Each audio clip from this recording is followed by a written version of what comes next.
26.170 கோடி ரூபாய்க்கு குப்பைகளை டெண்டர் எடுக்க விடுவதில் பல கோடி ரூபாய் ஊழல் நடந்திருப்பதாக குற்றம் சாட்டி அதிமுக உறுப்பினர்கள் கோவை மாநகராட்சி அலுவலகம் முன்பு குப்பைகளை கொட்டி ஆர்ப்பாட்டத்தில் ஈடுபட்டனர்.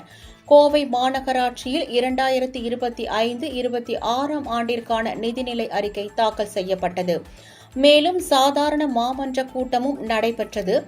இரண்டும் ஒரே நேரத்தில் நடைபெறுவதால் விவாதம் நடந்ததால் ஊழல் நடக்க வாய்ப்பு உள்ளதாகவும், எனவே வெவ்வேறு நாட்களில் கூட்டம் நடத்த வலியுறுத்தி அதிமுக உறுப்பினர்கள் வெளிநடப்பு செய்தனர். பின்னர் குப்பைகளை ஏலம் விடுவதில் பல கோடி ரூபாய் ஊழல் நடந்திருப்பதாக கூறி மாநகராட்சி அலுவலகம் முன்பு அதிமுக உறுப்பினர்கள் குப்பைகளை தரையில் கொட்டி போராட்டத்தில் ஈடுபட்டனர். கோவை மாநகராட்சியில குப்பையை தரம் பிரிச்சு எடுக்கிறேன்னு சொல்லிட்டு ஏதாவது ஏரியால குப்பையை பிரிச்சு எடுக்கிறாங்க மட்டும் பாருங்க, சொல்லுங்க பார்க்கலாம். அதாவது இன்னைக்கு கோவை மாநகராட்சியில 170 கோடி ரூபாங்க வருஷ குப்பைக்கு செலவு பண்றாங்க.